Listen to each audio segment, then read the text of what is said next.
melakukan riset pasar. Ini adalah bagian awal yang penting sebelum kamu melakukan financial modeling. Karena memahami bagaimana bisnis ini menghasilkan produk dan generates money, kemudian dia menjalankan bisnis di dalam industrinya, itu tidak kalah penting dengan belajar valuation di dalam financial modeling.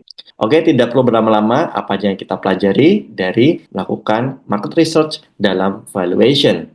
Oke, yang pertama adalah kamu harus tahu dan paham tentang bisnis yang kamu analisis dan kenapa kamu harus memahaminya. Yang pertama adalah memahami produk bisnis, pasar, dan keunggulan kompetitifnya. Itu bagus untuk kamu memberi pemahaman terhadap target valuasi dari sisi kualitatif yang biasanya nanti kamu nggak akan tahu, tidak akan paham ketika kamu langsung jump in ke analisis kuantitatifnya. Misalnya mulai dari financial ratio.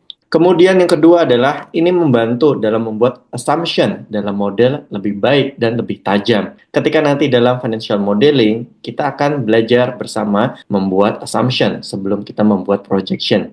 Nah, assumption ini biasanya akan kamu dapat gambarannya ketika kamu sudah melakukan riset pasar terlebih dahulu dengan memahami kondisi bisnis, pasar, dan keunggulan kompetitif si bisnis yang kamu analisis. Yang ketiga, hal ini sangat berguna dalam karir keuangan. Misalnya, membuat investment thesis. Mau kamu nanti bekerja di investment banking, capital market, atau consulting, ya, membuat investment thesis itu dasarnya dari market research. Dan ini sangat penting, yaitu kamu belajar membuat narasi, storytelling, yang mana nanti pada akhirnya kamu akan membantu si klienmu atau investor mengambil keputusan dari rekomendasi buy atau sell kamu. Nah, apa aja yang akan kita bahas di dalam modul ini? Yang pertama adalah menyusun pertanyaan riset. Kedua, sumber informasi apa aja yang bisa dijadikan bahan riset kamu. Yang ketiga, kita melakukan riset produk, segmen, dan model bisnis. Dan yang keempat, yaitu supply demand drivers dalam pasar sebagai business driver ketika kamu menganalisis